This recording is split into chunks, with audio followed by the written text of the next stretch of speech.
کچھ دنوں سے حکومتی اراکین بھی جو ٹی وی پہ آتے ہیں وہ اس قسم کی گفتگو کرتے ہیں کہ اب ہم ان سے کچھ not all of them کہ ہم اب پاکستان تحریک انصاف سے بات نہیں کر سکتے, یہ جس قسم کی گفتگو کرتے ہیں. خاص طور پہ آئی تھنک عمران خان صاحب کی جو پچھلی ایک آدھ ٹویٹس تھیں اس کے بعد وہاں بھی رویے چینج ہوئے ہیں. تو you think that's made such a difference کہ اب حکومت بھی شاید آپ جیسے لوگوں سے بھی بات نہ کرنا چاہے ٹو فگر آؤٹ کہ بات کرنی ہے تو کیسے کریں گے؟ سیاستدان جب آپس میں بیٹھے راستہ نکال لیتے ہیں, لیکن سیاستدان کے پاس اگر جگہ ہی نہیں ہے, اسپیشلی جو حکومت میں نہیں ہے. حکومت کے اندر جو پارٹیز ہیں انہوں نے تو اتنا کمپرومائز کر دیا ہے کہ اب شاید وہ اپنی جماعتوں کے اندر فیصلے کرنے کا بھی اختیار ان کے پاس نہیں رہ گیا. ہم یہ چاہتے ہیں کہ معاملات اس نہج پر نہ پہنچیں دوبارہ کہ جہاں پر سڑکوں کا ہمیں رخ اختیار کرنا پڑے. ہم وہ گفتگو ابھی نہیں کرنا چاہتے. اچھا, لیکن الٹیمیٹلی اگر حکومت راستہ نکالنے میں اپنی ذمہ داری کا احساس نہیں کرتی تو پھر چیزیں شاید اس جانب چلی جائیں. ہم تو یہی چاہتے ہیں کہ ڈائیلاگ کو پرائیورٹی حاصل ہونی چاہیے, گفت و شنید کے ذریعے راستہ نکلنا چاہیے, اور ہم نکالنے کے لیے تیار ہیں. تو یہ جو فواد چودھری صاحب اور عمران اسماعیل صاحب گفتگو کر رہے ہیں کہ عمران خان, کیونکہ obviously پاکستان تحریک انصاف اور خاص طور پہ عمران خان صاحب کا بھی موقف جو ہے وہ ذرا ایک اس میں پرابلم ہے. وہ جو کہہ رہے ہیں کہ اگر ان سے ملاقاتیں کروائی جائیں گی, سینئر رہنما جو ہیں جیسے جو لاہور میں ہیں, اگر ان کی ملاقات عمران خان صاحب سے ہوئی تو ان کو بھی سمجھایا جا سکتا ہے. Is that a realistic option? Imran Khan صاحب کی ملاقاتیں, جو بھی قیدی ہے جیل میں ان کے کچھ حقوق ہیں, جیل مینول ان کو وہ حقوق دیتا ہے, پاکستان کے دیگر قوانین ان کو وہ حقوق دیتے ہیں. میں جب مجھے یاد ہے اپوزیشن میں ہم تھے, پی ڈی ایم کا دور تھا, تو اس وقت بلاول بھٹو صاحب کے ساتھ میں گیا میاں نواز شریف صاحب کو ملنے کے لیے کوٹ لکھپت جیل میں.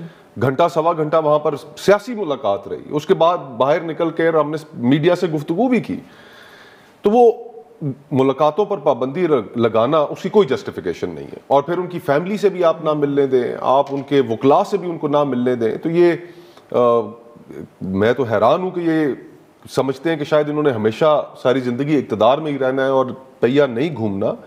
یہ گھومے گا, یہ پاکستان کی تاریخ ہمیں بتاتی ہے. جی بالکل, اب تک تو یہی رہی ہے. تو اتنے کانٹے مت بکھیر کے جائیں یا وہ گرہیں مت لگائیں کہ جو بعد میں کھولنی آسان نہ ہو. عمران خان صاحب سے دیگر سیاستدانوں کی ملاقاتیں ہوں گی.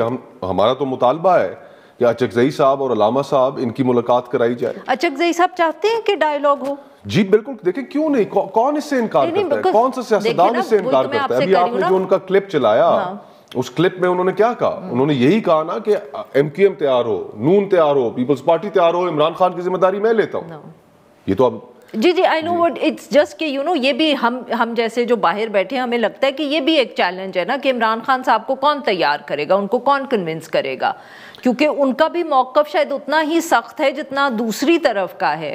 اور ہو سکتا ہے کہ ایٹ سم لیول حکومت میں پاکستان مسلم لیگ نواز میں بھی کچھ لوگ جو ڈرتے ہوں کہ ان کا عمران خان صاحب جو ہے ان کو کون ان سے گفتگو کر سکتا ہے. دیکھیں عمران خان صاحب کے لیے ہم نے کوئی ذاتی ریلیف تو نہیں لینا, صرف یہی اتنی سی بات ہے, اور جو حق ہے کسی بھی فرد کا کہ اس کو ایک فیئر ٹرائل ملے.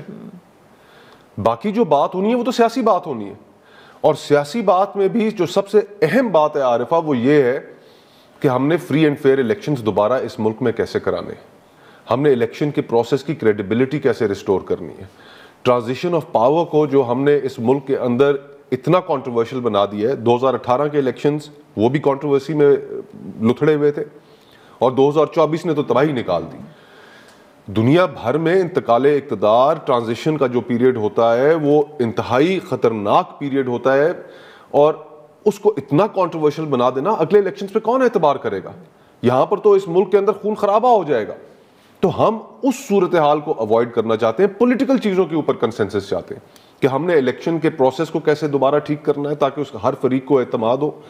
ہم نے اس چیز کو کیسے یقینی بنانا ہے کہ جو ہم سب نے غلطیاں کی ہیں, جس طرح ٹروتھ اینڈ ریکنسیلیشن کمیشن کی جو ہم بات کرتے ہیں وہ اس لیے کرتے ہیں ایک مخصوص پیرائے میں کہ جہاں پورے ملک کے اندر سیاستدانوں نے اور تمام باقی دیگر لوگوں نے اپنا اپنا حصہ ڈالا ہے صورتحال کو خراب کرنے میں, بلوچستان کے زخم بڑے گہرے ہیں.